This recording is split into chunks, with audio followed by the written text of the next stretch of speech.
জলশিরির একসাথে সমন্বিতভাবে যে বৃক্ষরোপণ অভিযান সেনাবাহিনীর জন্য সেটিকে উদ্বোধন করলেন। এই বৃক্ষরোপণ অভিযান আসলে বাংলাদেশের জন্য শুরু হয়েছে গত 5ই জুন থেকে এবং আগামী 3 মাস অর্থাৎ 5ই সেপ্টেম্বর পর্যন্ত এটা চলমান থাকবে।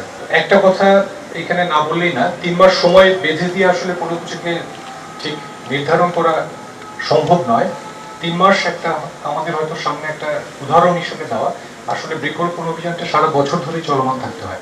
আমাদের এখানে এরিয়া সদর দপ্তরের বিভিন্ন নির্দেশনা দেওয়া হয়েছে সময়ে সময়ে, ওই নির্দেশনাগুলোকে পালন করে বৃক্ষরোপণ আমাদের ইউনিট পর্যায়ে অথবা বিভিন্ন সদর দপ্তর পর্যায়ে যে জায়গাটা নির্ধারণ করা হয়েছে এবং যে ধরনের গাছের কথা এবং যে ধরনের সংখ্যার কথা বলা হয়েছে সেই অনুযায়ী আমরা নিজ নিজ দায়িত্বে যদি বৃক্ষগুলোকে রোপণ করি, এবং বৃক্ষরোপণ শুধু নয়, বৃক্ষরোপণের পরবর্তী ধাপ যেটা, সেটাকে সঠিকভাবে পরিচর্যা করা এবং সেটাকে সঠিকভাবে দেখে শুনে বর্ধিত করার সুযোগ তৈরি করে দেওয়া, সেটা সবচেয়ে গুরুত্বপূর্ণ।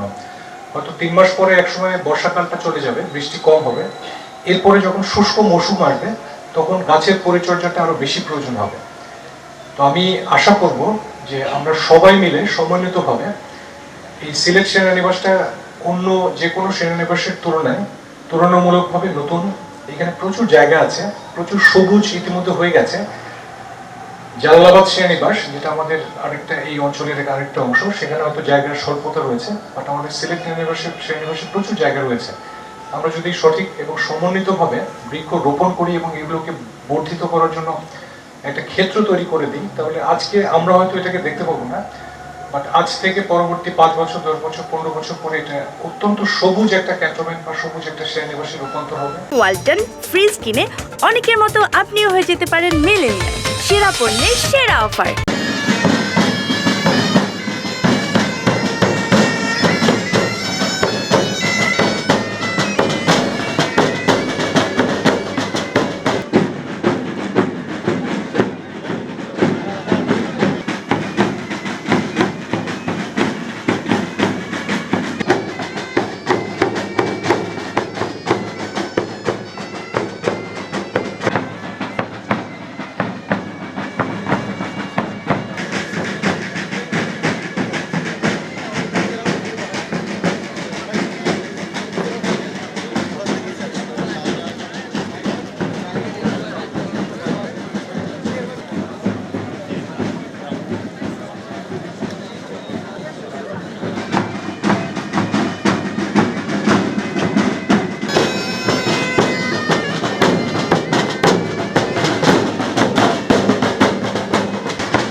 Gracias.